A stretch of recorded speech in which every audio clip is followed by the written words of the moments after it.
আল্লাহ পাক রব্বুল আলামিন বলেন, তোমরা যদি নবীর সাহায্য না করো। কার সাহায্য? আরে ভাই কথা কন না কেন? নবীর সাহায্য না যদি করো, আমার আল্লাহ পাক রব্বুল আলামিন সারা জাতির জন্য জানায় দিলেন, তোমরা যদি নবীর সাহায্য না করো, আল্লাহ পাক রব্বুল আলামিনের চুল পরিমাণ কোনো ক্ষতি হবে?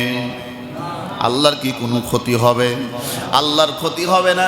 আল্লাহ পাক রব্বুল আলামিন স্বয়ং নিজেই আমার আল্লাহ সাহায্য করবে। আমার আল্লাহ পাক রব্বুল আলামিন বলেন, এরপরে আমার আল্লাহ জানায় দিলেন, ও দুনিয়ার মানুষেরা,